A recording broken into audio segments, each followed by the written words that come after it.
Speak on regenerative medicine. I'm going to break it into three different parts. The first thing is the history of where it came from.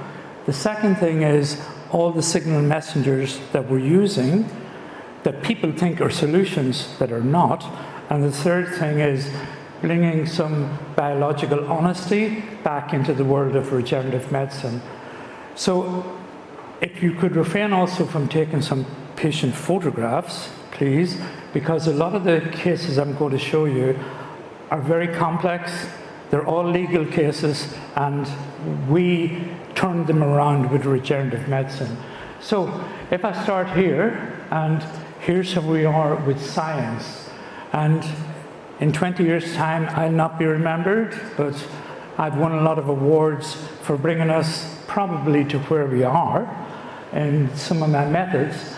And we're now at the edge of a new generation of young people that hopefully will make us live longer in another age. So this lecture, if it is any purpose, is not to show you my personal achievements, but rather to share where we've come from, how we've stumbled, and where we're going to. So I'm just going to make a little quick definition. Regenerative medicine is that branch of medicine that seeks to reverse disease. If we think about it, hospitals really don't do that much. They deal with degenerative medicine. They wait until somebody gets ill and then they treat them.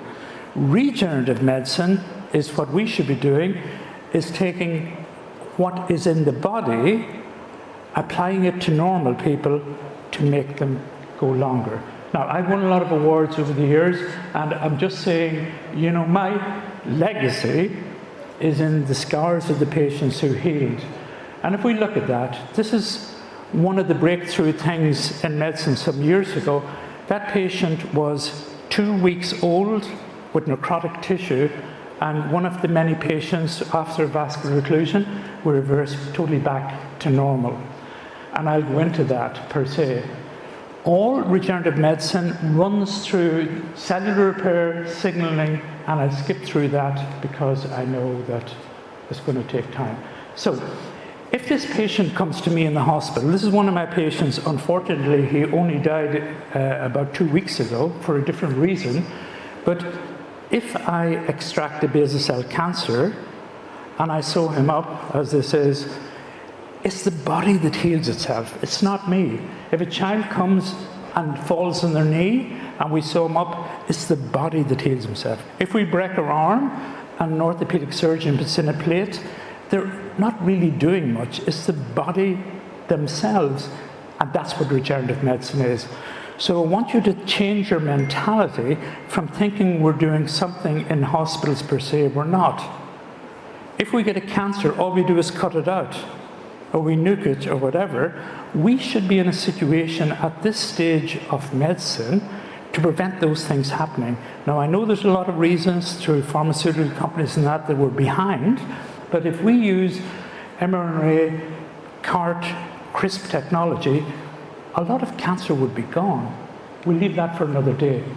Okay, so what I'm sort of showing here to a large extent is the way that I thought, because my background is both science and medicine, what if we could amplify what the body is doing and apply it to normal people?